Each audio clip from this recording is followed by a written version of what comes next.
Welcome back to the Let's Get Into It podcast. Let's get into Khloe Kardashian.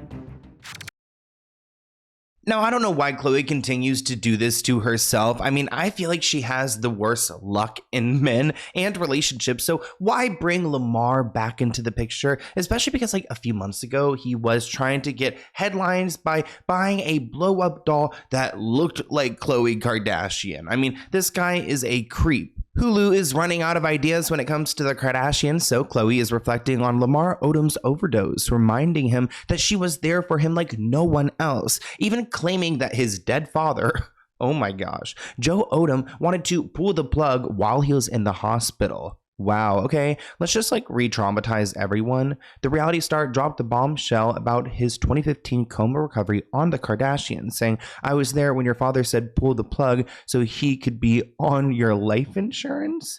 Wow, so the dad just wanted to get that payout. Also, like, I hope Lamar knew about this and she didn't save it for the reality show to like, again traumatize him. I mean, I would be so distraught. Lamar's dad died in 2021, and while they had their ups and downs, it seems like Lamar tried to maintain a relationship with his father. But if Khloe's story holds, it really shows the extent of their strain. Khloe wanted to make this moment all about herself, emphasizing that it was her family supporting Lamar, with Kim and Chris by his side while she was there through it all, which included 6 heart attacks and 12 strokes, which I don't want to discount. Like, Khloe was definitely there for him, especially for a man who was constantly cheating on her and a terrible husband. I mean, he does owe her that. But I also think it's ignorant to ignore that. I think it's like a little bit weird for her to now make it a storyline on like the 5th season of the Kardashian show on Hulu. Like, it just seems like they're running out of ideas. I miss the old drama. I want to see some chaos. Does he remember that you were the one who was in the hospital with him all those months? He doesn't remember how long he was there. I was like, we were there for 4 months. He's like, 4 months? I was there for 4 months? And I'm like, yep. Now try to blow them out after you made your wish, okay? And that's true. I mean, we did watch him like go through this recovery time period. So he did have a brain injury. He did not remember. So I'm not surprised on that front. It's so sad to see him in that state and to see where he is now. I mean, that is some good medicine. I mean, again, I don't know the extent of his brain injuries, but I wonder, do those kind of injuries change who you are as a person? Eventually, Khloe shared that she ended the relationship to protect her peace, especially after it looks like Lamar relapsed a year after his overdose. After he almost died, he relapsed again, which shows you how intense substance drug use disorder can be. I mean, it really can consume your life. You could nearly die and just be back at your same old habits as soon as you're back to normal again. That moment crushed her. She recalled punching him in the face and shattering everything in the house because she couldn't contain how upset she was, especially again after 4 months waiting around for him to get better. This is your son. Do you know his name? Your son's name is Lamar Jr. And we call him LJ. Do you remember why? Have you never thought, why did we ever stop talking completely? No, I always think about that, and I know why. Why? Well, I mean, I could understand why she would be upset. Because how I did drugs after that. Why on earth would someone that went through all, you can't talk, I had to teach you hot from cold, diapers, to walk, all that. You're doing so well. The person that went through the coma to some person that I can't even really tell you what the... I guess maybe during the time he was in this coma state, like maybe he just really has no recollection of that time period, which is fascinating how the mind can work. Like, how do you just bounce back to your old ways after going through that, seemingly forgetting it happened? If he was even thinking. But you had enough awareness to get a burner phone, to call a drug dealer, to get what you needed to get, to send security away. Honestly, I feel like Khloe needs to leave her past in the past, even though she does keep around her other terrible man, Tristan. We've actually done a full deep dive on him before. We've also talked about Lamar, so definitely go and check out those episodes. Let's get into Blake Lively. Now, people do not like the fact that Blake Lively and Ryan Reynolds were on SNL. They're calling it a manipulative tactic. They're trying to reposition themselves in the public to get some, forgiveness.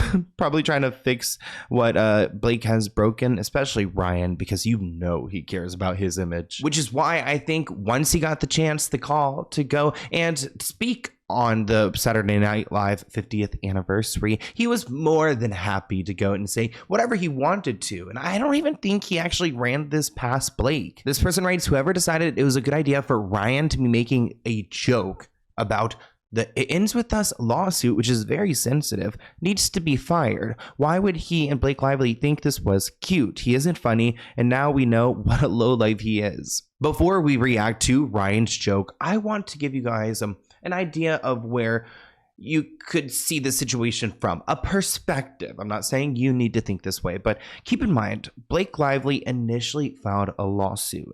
She did because she claims that she was not essayed, but sexually harassed, like something very sensitive, something that like victims go through each and every day, and there's so much strength behind that. The fact that there are so many survivors who can speak out and that they can have a platform now. We need to protect that space. And if Blake was violated the way that she wrote in that initial lawsuit, there needs to be justice, But wait, tell me why a man who his wife is the victim of sexual harassment, a very public case everyone knows about. It's her first time out on the red carpet since the back and forth with Justin Baldoni. Tell me why in the hell were they in the position to go and make a joke about a lawsuit where she was sexually harassed? Like where she feels like she was violated on several occasions? And now we're making jokes about it, and nothing's even gone into the courtroom yet. We haven't had any trial. So Tina Fey and Amy Poehler are in on it, and they're the ones who line up this question for Ryan to go and give his punchline. I have a question. Oh, hey, Ryan Reynolds. Hi. Hey. Ryan Reynolds, how's it going? Great. Why? What have you heard? So awkward, because he's clearly alluding to the lawsuit that we've all heard about, and we're hearing a lot of personal details about your relationship, Ryan. Well, these two must be feeling very confident in their case if they're going to go and show face in Hollywood now. Let's watch Kevin Costner's reaction, because I think he represents everyone right now. Oh, hey, Ryan Reynolds. Hey. And I just want to point out that he is looking at Blake Lively here because he wants to see her reaction. And y'all know we would be doing the same thing. What have you heard? Yeah, okay. My question is that that the materials that they made the cone heads with, are those edible? Someone also brought it to my attention that Miss Anya Taylor-Joy was not impressed. Watch her. She rolls her eyes. Got excited. Should they go to the hospital or should they? Yeah. Or should they? If your wife was S-age, would you be making a joke about it? I wouldn't, but Ryan is, and that says a lot. But as many have pointed out, Blake Lively's reaction really takes the cake. Here, she looks so concerned. As one commenter pointed out, that girl is walking on eggshells. I don't think Ryan fears for his career's future, but she sure as hell does. It looks like Blake is seeking a lot of records from Justin Baldoni's team and his loved ones and his personal devices. She's literally so convinced that there was a smear campaign created against her because she cannot accept the fact that she's just been unlikable. I mean, do you guys remember that press tour? Blake Lively wants to go through Justin Baldoni's phone, and she's now fired off a legal demand to get that done in hopes of finding a smear campaign. Blake's attorney sent subpoenas to 3 phone carriers, AT&T, T-Mobile, and Verizon, used by Justin and a bunch of people on his team and his production company, to go back 2.5 years to go and find all the evidence, everyone he's messaged, every personal text message, to see if they could find that he created this campaign, which I think is just such a violation. Remember text messages from Jennifer Abel and Melissa Nathan, who are both of Justin's publicists, were already featured in Blake's lawsuit against Justin, which alleges sexual harassment and a conspiracy to retaliate against her by destroying her image and career. Like these messages: just hired an intimacy coordinator who I love, will set up a meeting with you to FaceTime with her. Justin said that to Blake, and we actually saw that Blake decided she wasn't going to attend So he's setting up the intimacy coordinator for her to be there and to feel comfortable, yet she doesn't feel like showing up. Blake's attorneys, Mike and Ezra, say the subpoenas, first reported by Variety, seek to expose the people, tactics, and methods that have worked to destroy and bury Blake's reputation and family over the past year. The words bury and destroy were allegedly used by Justin's PR team in reference to Blake, according to their texts previously included in Blake's lawsuit. Her legal team is strongly insinuating that Justin and his attorney, Brian Friedman, have not been transparent as they claim. They launched a website, thelawsuitinfo.com,